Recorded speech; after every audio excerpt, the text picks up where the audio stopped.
Movie night. Movie night. We're doing another movie night. Yes, we are. We've done this a couple of times. Yes, we have. It's just fun. What I've been doing for the 2017 Narrow Gauge Convention, as we've been going through these for the last few weeks, you notice that I have enhanced those programs by going into the archives, which is to say the attic. Yeah. The dust. Mm-hmm. Oh my! I bet I've been up there sorting through hundreds, something like 300 different videotapes with over 100 hours worth of video. That's quite the sort, too. Wow. Trying to find old narrow gauge conventions or anything of great interest that we could use in the narrow gauge convention tapes. And, and if you'll notice in a few of the shows, there's been older narrow gauge conventions because I found some stuff in the attic. Cool video. I stumbled across the 1996 bid tape to bring the narrow gauge convention to Salt Lake City for 2001. You and the Olympics. And the Olympics, back to back, the narrow gauge convention and the Olympics, the Winter Olympics. Yes. And we figured that would be a good combination. Of course. Skiing, narrow gauge. Curling. Curling, which is... Anyway, it's all good. And I found the bid tape that I presented. And I haven't seen this thing for years and years and years and years. And so check this out. This is the bid tape that I presented to the 1996 Narrow Gauge Convention, and we won the vote to get the Narrow Gauge Convention to Salt Lake City in 2001. So check this out.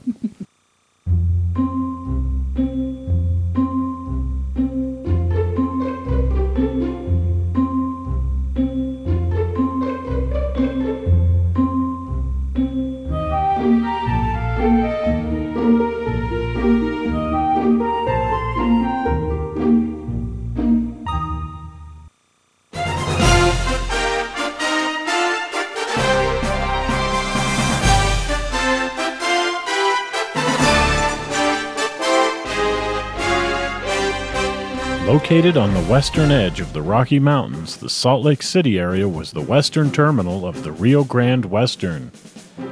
The area was also home to several other 3-foot gauge railroads, including the Utah Central, the Cottonwood Transportation Company, the Salt Lake and Fort Douglas, the Utah and Nevada, as well as scores of mine trams and Shea-powered short lines.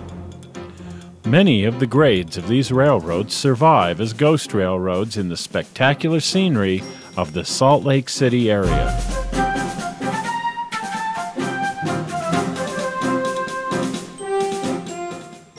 Salt Lake City was the site of one of the biggest mining rushes in U.S. history.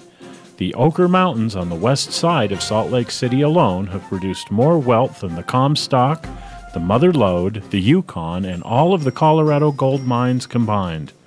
8 times as much, in fact. And mining is still alive and well in Salt Lake. To this day, the Bingham Canyon Mine is the largest producer of copper, the second largest producer of lead, the 5th largest producer of silver, and the 7th largest producer of gold in the world. At over 2.5 miles across and half a mile deep, the open pit mine is the largest excavation on the planet. The area around Salt Lake City has several great old mining camps and mine sites. Park City has become well known as a resort town and is a must-see for anyone interested in mining or railroading. But the more adventurous will also want to explore Ophir, Mercer, or Eureka.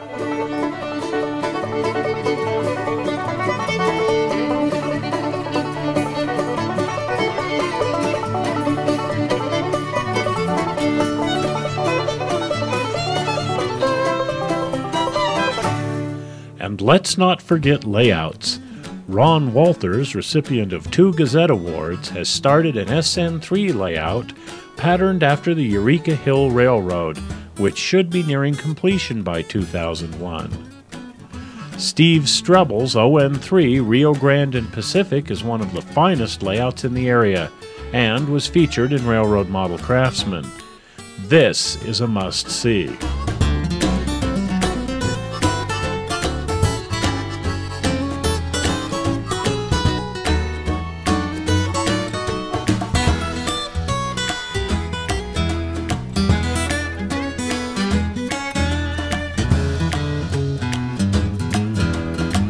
A highlight will be the O Scale Guys On2 New England modules, which were featured in a Narrow Gauge Gazette article.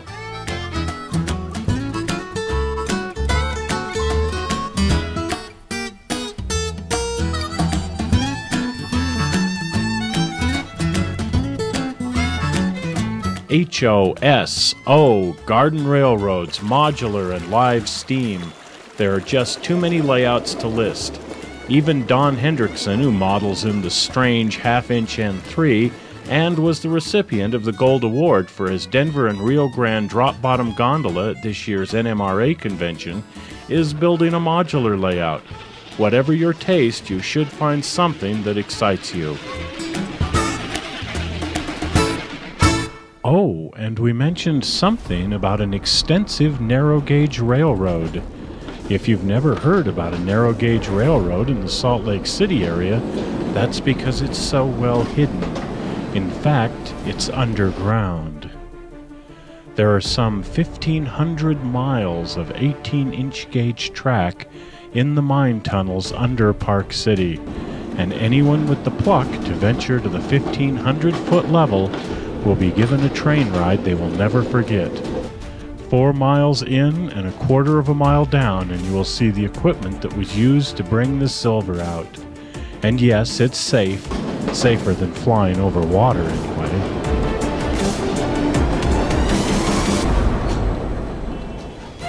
These are just some of the adventures that await you in the Salt Lake City area. You would also want to check out the Heber Creeper, the Tooele Railroad Museum, the Golden Spike National Historic Site, and the Utah State Railroad Museum in Ogden. Salt Lake is able to handle even large conventions, and with the Winter Olympics coming to Salt Lake only a few months after the Narrow Gauge Convention, most of the improvements now under construction, like the light rail system, should be finished in time for the Narrow Gauge Convention. So let's take the convention to Salt Lake in 2001. Think of it as a narrow gauge odyssey.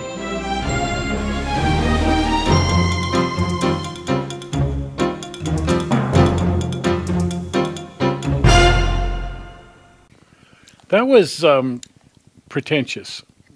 You sound different. I sound different. Well, that's before I moved to California. They picked up a little California accent. I learned how to properly pronounce the names of puts his freeways. yes, the INGs. 5, the 10, the 210, not Interstate 15. It's the 15. The 15. You The talk 15. that way around here, they look at you funny. Well, you'll go nuts if you sound like you're stuttering if you say it that way in California. Take Interstate 10 to Interstate 15 to Interstate 210 to Interstate 80. It's just so you just say the 10 to the 210 to the 15. And jumping on and off. Because otherwise you just your tongue. So you learn how to speak California when you move there, and so I'm listening to this and I'm going, oh my God, Who is that? Who is that person? But also in 1996, I was a little more pretentious. He hadn't perfected the high art of screwing around I was not quite yet. screwing around so much. I was still into network television. Oh. And, well, and dare I say 96 was a little more pretentious time in America, I think. Or I guess it was just me, but and here's the thing too. You may not realize this, but what you just saw is a sort of a recreation, because when I found the tape back in 1996, the way I used to do audio is I had linked my video editing system to a DA88 digital recorder, in fact 2 DA88 digital recorders, so that I could have 16 tracks of audio, because I love to do audio, and that was the only way you could do it back then. There was no digital, there was no Avid, there was no Pro Tools. No, a lot of chords. I mean, there was, but it didn't work anything like this. So I used, so I've got the videotape, but there's no audio on it. So I thought, well, because it's all on this old digital tape. And I found one of the digital tapes, but it's like, what, am I going to go dust off a DA88 tape and go through the attic and look for one? I hope not. Start connecting up linear time code. No, it isn't going to happen. But what was on the tape, besides time code, was the voiceover. And so that was all it was there, was the voiceover. Everything else is on the digital tape.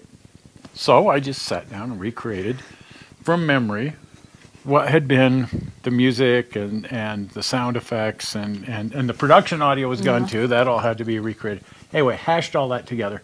So what you just saw was slightly rebuilt. Minus the time code. Minus the time code. That'll drive you nuts. But the one thing that was original on there was my pretentious voiceover. And I remembered I used some very pretentious corporate music because I had some. So I dug through the library and I found some very I don't know if it's the same one I used, but it's close. And then also I used some David Pendle music, and David's a trained guy and everything, but I couldn't find the David Pendle recording, so I used some other music. Anyway, it's very close to what I actually presented to the narrow gauge convention, and it was so weird because even though it's 20 years. Oh, yeah, 21. More than 20 years, yeah. 21 years. As I was working on it, I was going, oh, I remember where I got to, I remember what I used there. Oh, that piece of music. And it all sort of came back to me. I had to keep running in the office to see what was going on. And I was actually able to rebuild it. So what you see is not exactly the same, but it's darn close. Anyway, so there you have a Wednesday show. It was good. And also, the narrow gauge convention sadly didn't go very well. Now, at that time, I'd already moved to California. I was living at Lake Tahoe at the time. Couldn't do the convention, even though we won the bid. I couldn't be part of it because work. They wouldn't let me off work, and I was teaching at a school at Lake Tahoe and blah, blah, blah. Work. So I could not get away. However, if you remember your history, as I think we all do, less than 2 weeks before the narrow gauge convention was September 11th, 2001. Yes. And boy, did that take the wind out of the sails. It changed the world, and it really screwed up the narrow gauge convention. A lot of people canceled. People couldn't fly. A lot of things. People were afraid to fly. And, I was afraid to fly, too. It really negatively impacted the narrow gauge convention. So, bottom line is they should do another narrow gauge convention in Salt Lake City, and hopefully this time there's no terrorism involved. And we could pull off a better narrow gauge convention than that. And I'm sad that I missed that whole one. At any rate, I go on and on. So this has been a fun Wednesday show. And if you're not a subscriber, do subscribe. Click on the blue button, zoink, the blue button over here that will take you to the channel and make you a subscriber, therefore make you cool. Yes. And you want to do that. We're not sure how you found this movie on the internet. We hope you didn't find it boring. It's a little long. And we will see you here again on Sunday with Sunday Driving. See you then. Bye-bye.